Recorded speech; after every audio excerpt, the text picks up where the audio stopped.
Hey guys, Nick K here. Welcome back to the vlog. So the other day, a few magician friends and I got together and we were having a chat about the difficulties we face in the dating scene. So for those of you who have ever wondered what it's like to actually date a magician, it's basically like dating an 8-year-old with a sex drive. That didn't sound as creepy in my head until I said it. Should probably edit that out. So if you want to know what you're getting yourself into, here are 5 tips for dating a magician.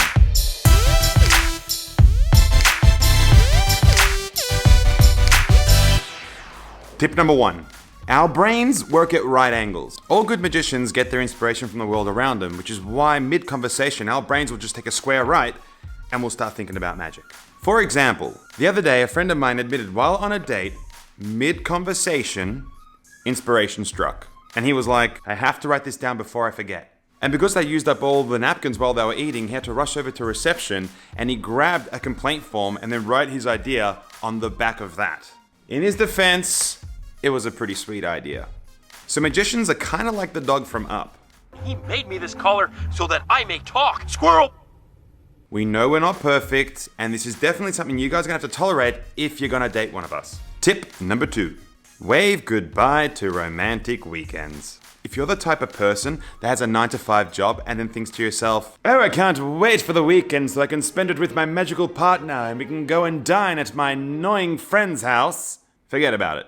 90% of magicians make their living performing on Fridays and Saturday nights. So they're not going to be around to party with you. And don't think for a second you can just be like, well, I'll just tell them weeks in advance and then that way they'll have to come to the party.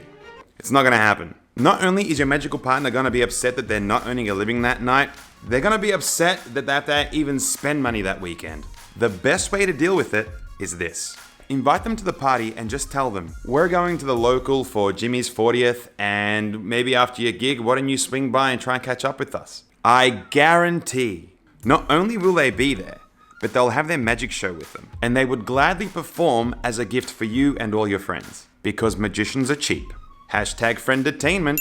Tip number 3. Never make them pick between you or magic. Anyone who pursues magic as a full-time profession really loves magic. I mean, really loves magic. Chances are that person was truly in love with magic before they even met you. So if you ask them to choose between you and magic, chances are you're gonna lose. On the plus side, this could also be a really good exit strategy for breaking up with a magician. So, you're welcome?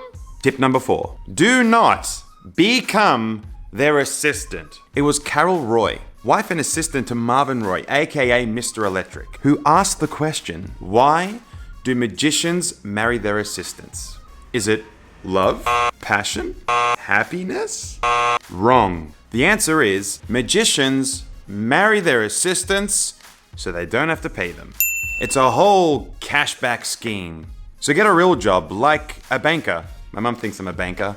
I think it's what she called me. Tip number 5. Never pick a fight before the show. Not only is magic what we do to pay the bills, it's also what we do to stay sane. And so it's really important we get our head into the zone before a show. Basically, picking a fight before a show will end up in a magician ending up homeless and crazy. You know those crazy people you see in the city yelling about the government and UFOs? Magic! Now! I bet those people used to be magicians who had a fight before a show, and now they're trying to vacuum their armpits. Use your vacuum cleaners to clean out your armpits! I actually love that guy. So that's pretty much everything you need to know for now. If you're a magician or performer that have some tips you'd like to share, write them in the comments below. I'd love to see what you have to say. Also, don't forget to like and subscribe to support the channel. Thanks for watching. Peace out.